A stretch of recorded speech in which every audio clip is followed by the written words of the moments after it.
Awesome. So I'm here with Josh Lawson. He runs the open mics at G Street WunderBar, and I'm going to do a little interview and ask him some questions about the open mic scene. Okay. Sweet. So where are we right now?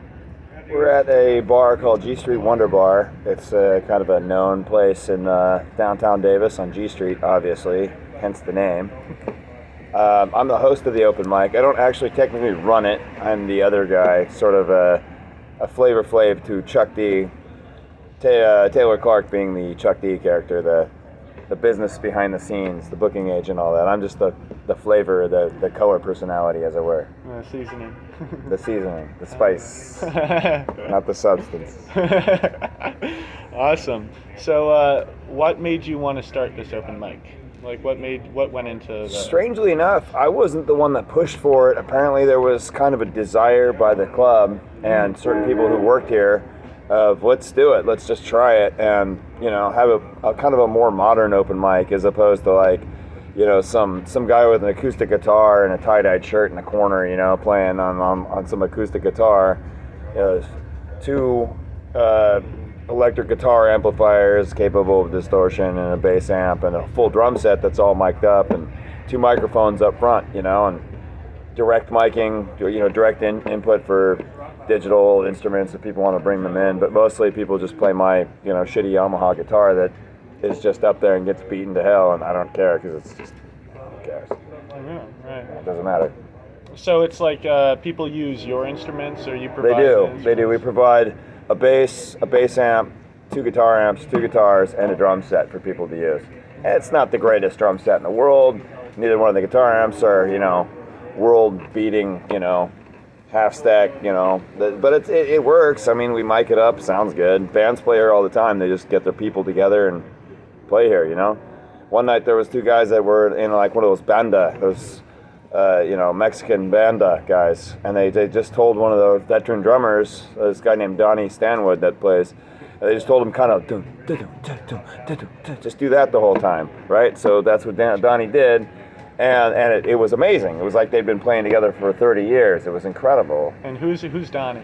Donnie is this guy from Woodland that I know. It's just a master percussionist. He's an insanely good drummer. His ear is amazing. A little older than me, which is older than dirt, because I'm older than dirt. But he's just an incredible drummer, and he loves to come out and loves to support the scene. And this has been kind of a nexus of bands forming. Most notably, a band called Bass Fiends, F-E-E-N-S, Bass Fiends. Which, incidentally, is strange because they don't have a bass player. It's a two-man band. Go figure. That's the way it goes. And so when did Bass Fiends get together? How did that happen? It happened here, actually. Chris Fuse and I'm forgetting his name right now. What's his name? Rex. Yeah, I don't know Rex's last name. That's right, Rex. They just, they liked each other's work, and they started working together, and it happened because of here. Did it happen at the open mics, or did it happen just at the bar? It happened at the open mic. Wow. It did. It happened at the open mic, and they were unfortunately one of the few, as well as this individual here, who got banned for a temporary time, which I was totally against the censored mic period of time, which was stupid. I was like, don't do this. And everybody was allowed to come back. The thinking was that they were loud and they were making people leave, but strangely enough, what it was Bass Fiends was always scheduled around midnight on the list. And usually it would be some like law student group that would they'd make a Facebook event or an Instagram event, and it would be till midnight, and they would just happen to leave right then. A lot of times when people left, I'd be like, wait, folks, are you leaving because of the music? They're like, no, the whole thing with our law school event's over. We're going home. And I tried to convey that to the bar, but they were just like, oh, they're leaving because it's just that's stupid. But anyway, they were allowed to come back, and now they actually have kind of a following, and people are bummed when they don't play here. So It's kind of the tables were turned, as it were, even though they never were turned the first way. Never mind. It's a convoluted. Yeah, convoluted, and then you were kicked out too for I thought was one of the funniest bits you ever did, where they were trying to get you to sing a Taylor Swift song, and you're like, I'm not fucking doing that, okay? Like I do stand-up comedy, and I was like, this is some Andy Kaufman gold, dude. This is some shit that's just unbelievable. Sometimes you gotta heckle your audience, especially stupid people like that, man. That was great. Yeah. So what do you think the community was like? How did that differ than the normal community at the open mic scene? You mean was versus was and is now? Yeah. How's that changed over? Oh man, I think there before COVID there was a thing called Friday Night Live over at Woodstocks, when Woodstocks is still across the street, but it's moving soon. And that was sort of the genesis of this, where Evan Daly would bring in a little rinky-dink drum set and guitar amps, and Dave Guerrero would help out with some of that stuff too, some of the equipment, and you could do like jams with that. It was mostly centered around just live band and people jamming and stuff. Well, this open mic is stand-up comedy. People bring in their phones. They do the hip-hop thing. They do that, and then they have live bands coming in and people jamming with each other, never met each other, and just all kinds of crazy stuff. It's great. And karaoke. We added that a little bit later, bringing my bring some karaoke songs to the mix too. And it's basically anything goes pretty much. How do you think the community has affected that rule, or like the rules around open mics? The rules? Like, not just like the standards for performances. I think people just there's a desire to get up on and want to jam out. Did you see who Yeah, I did. Okay. I'm doing an interview right now. I'll talk to you in a minute. Yeah, I think it's kind of enriched the community, because it's something to fall back on, where people are like, for me, I'm the host, so obviously I get probably a little bit more out of it than a lot of people, because I like to encourage people to get up and express themselves.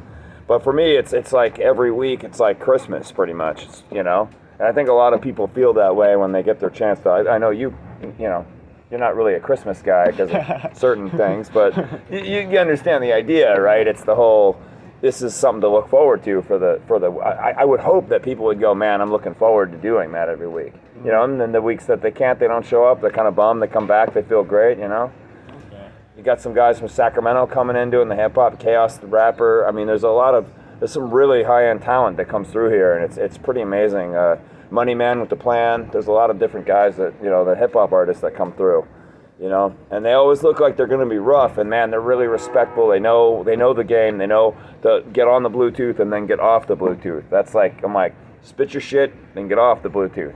That's the most important. Get off the Bluetooth so the next guy can spit the shit. Okay, we got to get that maintained. And they're pros. I mean, they've done hundreds of hip hop shows where there's a Bluetooth device and a PA, and they have their phone hooked up to it, and then they disconnect, and then the next guy comes. Wad and Higgins. I mean, God, there's so much great hip hop talent that comes through it. It almost makes me a fan of the genre, kind of. Yeah, right. It's not my favorite kind of music, but just to see people getting the beats programmed in their phone, and then evolving to the next level where they're not just getting the pre-recorded crap and they're doing over their voice. I hate that, because then you can't really understand what's going on. These guys get the master tapes, on their phone, and then they just do just that, and it's great. I'm always encouraging, like, guys come up, they're like, oh, can I just get it off my SoundCloud? I'm like, don't do that. How about you have the master tapes from like whoever made this on GarageBand for you or whatever, and then you can actually just do the one voice and not double your voice, because that sucks. Don't do that. Don't double your voice. Don't double your voice. Don't do that. Okay. Don't be that guy. Right. Okay. So how do you think these like the rappers? Because rappers, like hip hop rap artists, they're not necessarily. We don't have a lot of rappers like residents of Davis that come to them. How do you think that? Do you think the community itself impacted who performs, or do you think the performance impacts the community? It's interesting. It's an interesting question. I think it's kind of a little bit of both, because people are pretty receptive. They hear it, and if the guy's got talent, like, it's pretty obvious. I mean, there's guys that have come through that are kind of hacks, and it's kind of like, okay, dude, I'll give you 3 songs or 2 songs or whatever. Guys that are good, I'll give them 4 or 5 songs. I'll give them a 4-piece, 5-piece sometimes. A little mini set. There's some heavy hitters that come through, and like when I first saw Money Man with the Plan, I'm like, that guy's gonna cause a problem in here. Gold teeth and all that, sleeveless vest, weird hairdo, and I was like, that guy, and he was just the nicest guy, Mm-hmm. And I hope he comes back. He had a little problem with one of his siblings couldn't get in because she didn't have her like ID, only had a picture of it on the phone, and it's kind of one of those like voter ID type of situations or whatever, and it was unfortunate, but hopefully he comes back. I'd like to see that dude again. He's a nice guy.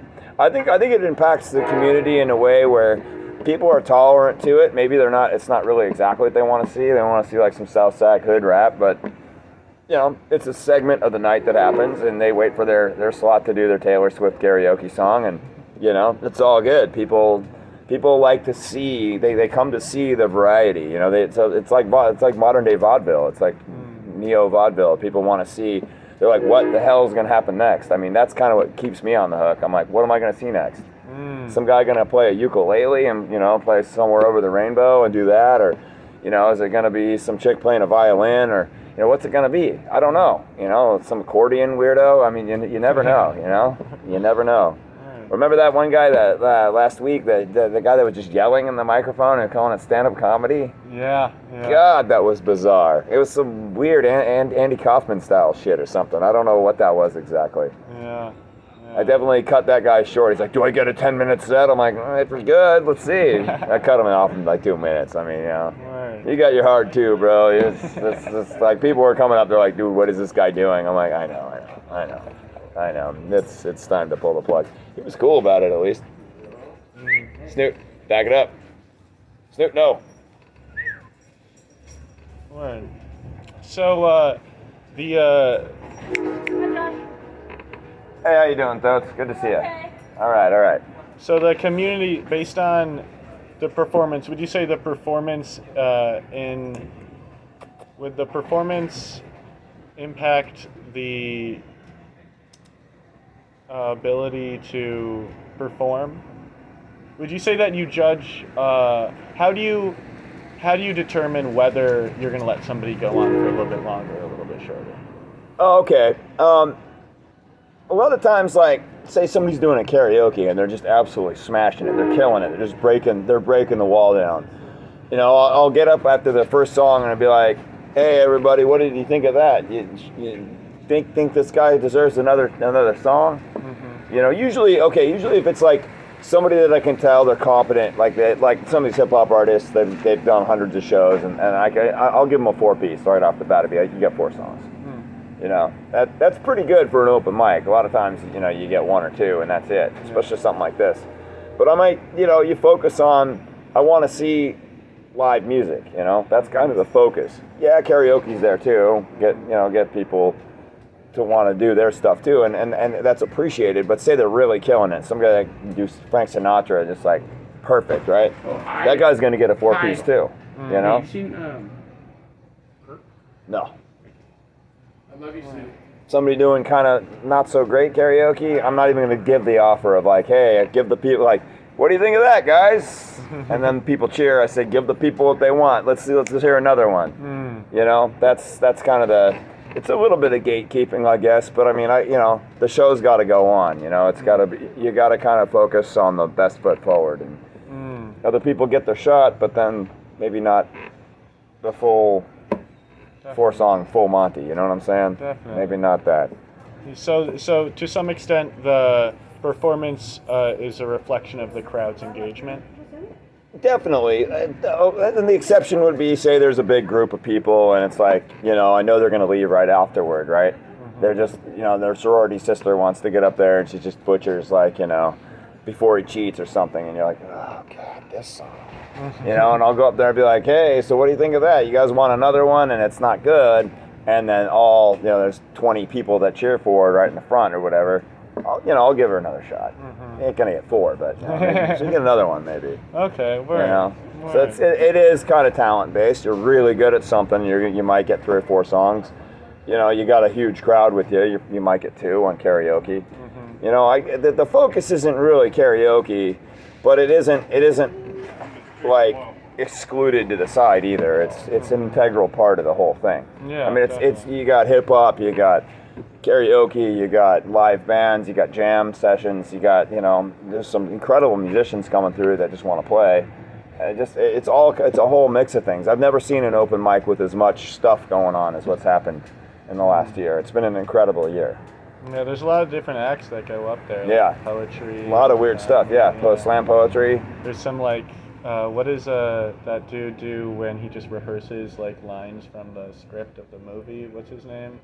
He does like musicals. Fallon O'Neill. He's Yeah. actually an accomplished. He wrote the Geist. He's writing He's writing the 5th book in the Geist series. What's that? It's a book. It's a series of young adult books. Think kind of like an autistic hero that can travel through sound waves to like other worlds. So think kind of like the Hunger Games, kind of that young adult fiction kind of deal. Like dystopian. Yeah. It is. So it goes into like steampunk world. It's kind of that. Then he does like 4 books that are in the can, and he's working on his 5th one. And then there's like side stories he's writing and setting them off to different magazines and stuff like that. So basically, when we're hanging out together, which is we hang out sometimes. It's like Davis's version of Edgar Allan Poe, and I'm Davis's version of Eddie Van Halen. So it's kind of like this weird little, here we are, the shredder and the wordsmith, Whatever. That's great. Yeah. Word. Yeah, it's pretty cool. So do you think these open mics, do you think they have a set like community and crowd that attends them, or do you think it's more integrated with the general population of Davis? There's definitely, you're going to get Taylor Clark, you can get Infinite Vastness, you're going to get Rex and Chris playing Bass Fiends. There's certain key elements you're going to get. You're going to get Joey coming up and doing some stuff. Joey Logano, I can't remember his last name, but Joey, he's the Italian last name guy, good friend of mine. I just can't pronounce his name. It's too complicated. It's like 5 syllables long. Anyway. Yeah, you get Joey L up there, and then there's certain key characters that come through. Chaos the Rapper, like I said, comes through every once in a while, and there's some heavy hitters that come through from SAC, the hip hop guys, and then there's this guy Jean that was coming in for a while, Zhon, and that guy was amazing. He was doing like R&B, acoustic guitar stuff, and just it was crazy. I mean, I'm like, wow, this is great, And people come, they go, and they come back, and I never, like I said, you never know what you're gonna get. You never know who's gonna come in town. One time these like Devil Makes 3 style, kind of a what is that? Kind of the genre bluegrass, kind of a bluegrass band came through, and they were amazing. And they were from Missouri, and I got a text early on through the Facebook about them coming through and asking, do you have an acoustic guitar? Usually I don't bring an acoustic guitar. It's usually just electric guitars. But I made sure that I had one that was able to plug in for her to come through. And it was her and some dude, and they killed it. They had like bluegrass songs. One of them was about a werewolf. It's really chilling. It's a beautiful song. The name escapes me. I wish I knew, but they were from Missouri, and they texted me saying they were in the area visiting friends and they'd love to play the open mic. And they got a 5-piece off that. I gave them a 5-piece for sure. That was the highlight. That's one of the highlights of this last year for sure. It was incredible. Word. Oh yeah. Damn. So the community's pretty fluid. Like there's a lot. There's a lot of people that come and go, but you have some certain stalwarts that pretty much come every week. Donnie's missed I think 1 or 2. He's been to like 50 out of the 53 of them or 54 open mics. Oh, yeah. He's just all about it. It's his Christmas every week too. You know what I mean? We also play drums, and he's such a good drummer that I'm like, okay, let me assemble people. Okay, I'll play bass because nobody wants to do that. So that's my thing. Is I play bass here mostly. A little bit of guitar, but guitar is my main instrument. But everybody needs a bass player. Everybody's a guitar player. Somebody wants to play Wipeout. They need do do do do do do do. I got you. You want a bass player? You just tell me the chords beforehand. I got you. So the community relies around like performance, kind of a performance. Like people come together to perform this. Yeah, and we just basically create like ad hoc bands on the fly. Just like, Donnie, you're playing drums. Okay, Will, you're gonna play guitar. Okay, I'm gonna play bass. Here we go. This little thing is called 40 malt. Okay, boom. Then that's done, and then some other guy has some idea. Like, you want a bass player? I'm good for you. Donnie's a drummer. Maybe Madison sits in on drums. Madison Doherty. Well, there's just different combinations of people, and some, this one Army guy comes through, and he's like, so what's the band going to be called, and I'm like, I'm going to call it Sergeant Slaughter, because he's in the Army, so, he comes back, he's like, hey, it's Austin, remember me, let's do Sergeant Slaughter again tonight, all right, This cat named Jesse comes and plays drums sometimes. I mean, you never know who's gonna come, you know. And sometimes none of those guys come. Sometimes they all show up. You never know. Right. That's great. Yeah. So how would you say you fit into the community as a whole? Well, I'm the host, so I try to be like, kind of the encouraging, AYSO soccer coach. I just try to be like, that was great. All right, yeah, let's put your hands together another time. One more time for whoever. And I just try to sell it. It's like some guys can sell houses, some guys can sell Bentleys. I can sell, like the 2003 Ford Focus that nobody wants to buy on a lot. The guy who drives away going, I really ripped this one off from those guys. And I'm like, you're driving a 2003 Ford Focus off a used car lot for like, $6,000, It's just how it is. You just got to be able to sell it. It's not about like selling a product, but it's about selling something inside of somebody where they want to perform, and getting and encouraging that out of them, even if it's a karaoke song, even if it's just some spoken word that they wanted to do, or some poetry, and then I'll play some kind of like walking jazz bass line underneath it. Donnie maybe do some. It's anything. I mean, it's just so many different. Just try to encourage people to get up there and like AYSO, do your best. Like that's really what it is. It's just I want to be that soccer coach that gets people inspired and wants to get up there and play. And that's what it's all about for me, anyway. It's just having people have fun. Oh yeah. And making money. Well, I don't. Yeah. I actually don't make money. Like myself, I do it. I'm not paid doing it. How you doing, Gavin? Game paradise, my friend. Nice. We're doing an interview about the open mics right now. You want to say something? Have you ever attended an open mic? Have you seen one of the open mics at G Street? I have not, but you know what? I always am happy about these things because it's fun, because everybody can come up, do their thing. Yeah. Gavin Martin right here is the guitar player of Damaged Things, which is another local band I was a part of before, and then it evolved into Damaged Things, from Glug to Damaged Things. It's great to see you, my brother. Oh, We'll talk in a minute, all right? Yep. Awesome. Yeah.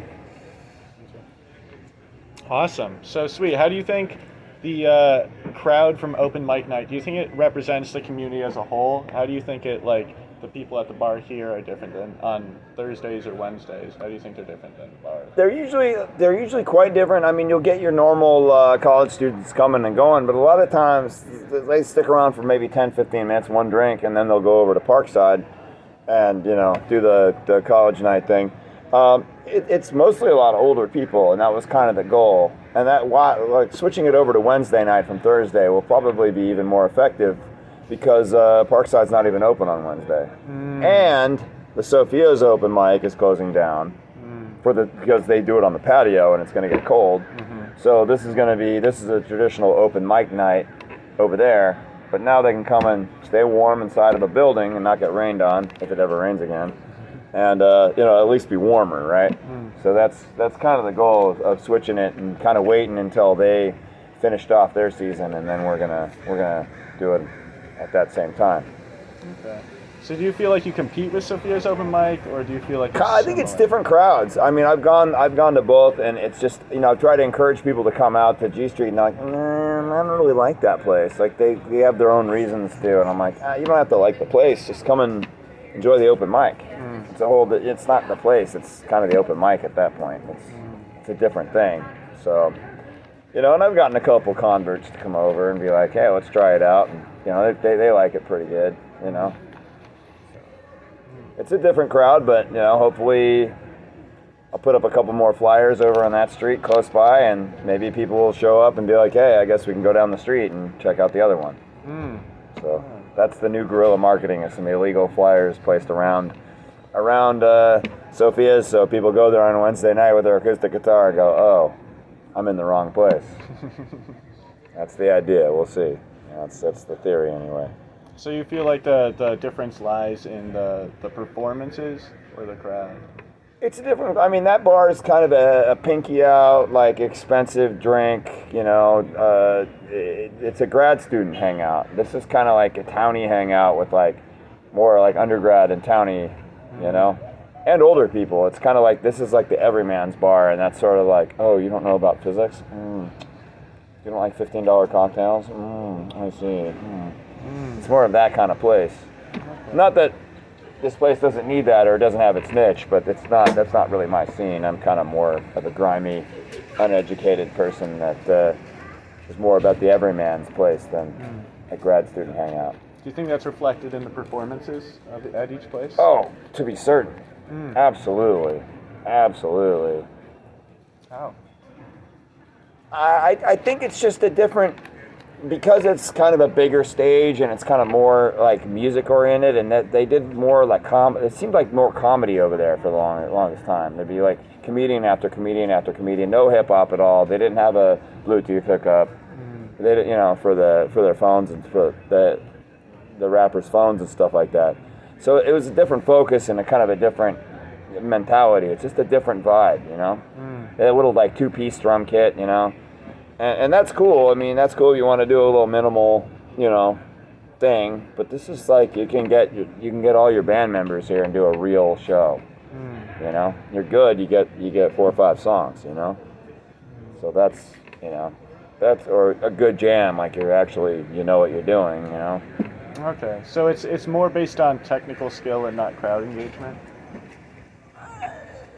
Depends. The part of my job as a host is to read the crowd, and if somebody's bombing in some way, or it's too much, or something's gone on too long, I'm like, all right, I'm pulling the plug, And it's nothing personal, but it's just it's not really a scientific thing. But yeah, there's definitely crowd engagement that's needed, and there's all sorts of other things. Hello, bro. See you, D. All right. Always a pleasure. See you, man. Take care, guys. Have a great night.